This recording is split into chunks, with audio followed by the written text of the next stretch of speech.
സുന്ദര, ആ ഞാനൊരു കാര്യം ചോദിച്ചാ നീ സത്യസന്ധമായേ മറുപടി പറയാവൂ. ഉണ്ണികൃഷ്ണ, നിന്നോട് ഞാൻ എന്തെങ്കിലും നുണ പറഞ്ഞിട്ടുണ്ടാ ഉണ്ണികൃഷ്ണ? നീ അതൊക്കെ അവിടെ നിർത്തിയേ.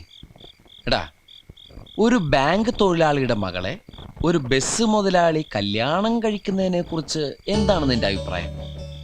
ബാങ്ക് തൊഴിലാളിയുടെ മകളെ മനസ്സിലായി, ആ. പക്ഷെ ബസ് മുതലാളി മനസ്സിലായില്ല? ഇല്ല. ഞാനൊരു ക്ലൂ തരാം. അമ്പാടിയിലുണ്ട്, കൈലാസത്തിലില്ല. അമ്പാടിയിലുണ്ട്, കൈലാസത്തിലില്ല. Beef fry. Beef fry. ആ, അമ്പാടി ഹോട്ടലിലുണ്ട്, കൈലാസ് ഹോട്ടലിലില്ല. അത് വെയിറ്റ് ചെയ്യുന്നല്ലേ? അപ്പൊ അതൊന്നുമല്ല. ആ, ആലിലയിൽ കിടക്കും ചൊറിയ പുഴു. ഛേ, പാമ്പിന്റെ മുകളിൽ ഇങ്ങനെ നൃത്തമാടും. നീല നിറത്തിലുള്ള ഉജാല ഉജാല ഉജാല. വേണ്ട വേണ്ട, എല്ലാം മാക്കി. വെണ്ണ കട്ടു തിന്നുന്നവൻ. മിൽമ പ്രസിഡന്റ്.